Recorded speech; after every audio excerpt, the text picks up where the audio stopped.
Konnichiwa! Day in my life, pasamatabang vlogger. For today's video nga ay eto na ang panglimang araw namin dito sa Batangas. Pagbaba ko nga ay nagluto nga ako ng aming agahan na hotdog at tuyo. Medyo wala nga ganap for today's video kaya mini vlog nga lang muna ang gagawin natin. Ito na nga at fast forward na luto na nga yung niluluto natin. Ito na nga ang huling araw namin dito sa Batangas at kinabukasan nga ay uuwi na nga kami. Hindi ko na nga pinakita ang pagkain namin dyan at baka magutom ka. Char!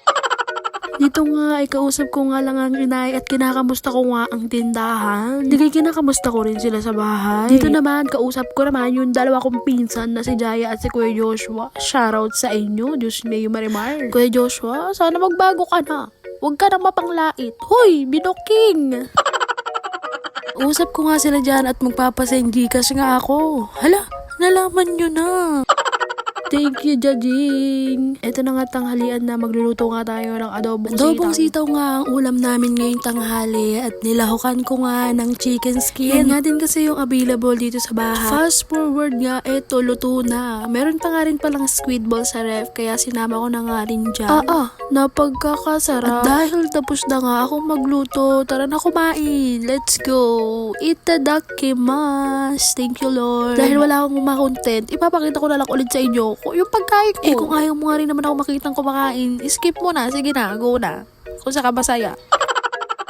Maraming salamat nga po ulit sa lahat ng nagsashare ng vlog ko. Wag po kayo magsasawa talaga. Thank you so much sa inyo. Tapos na nga rin kaming kumain at nandito nga ang magandang bata na si Miel.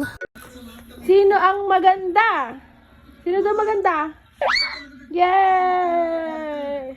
Nung mga time nga na to ay medyo hapon-hapon na. Niluto nga niyo tayo dyan ng pansit. Prepare ko na nga dyan yung mga kailangan sa pansitin natin. At nilalaro ko na lang ang batang cute. Hello, Miel! Mamimiss ka ni Ate Pa!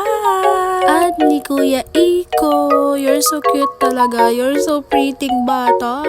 Pagkatapos ko nga i-prepare yung mga pangpansit at nagbingo muna ako. Fast forward nga. Natalo din tayo sa bingo. 5 piso. Magluluto na lang tayo ng pansit para masaya. Ang all?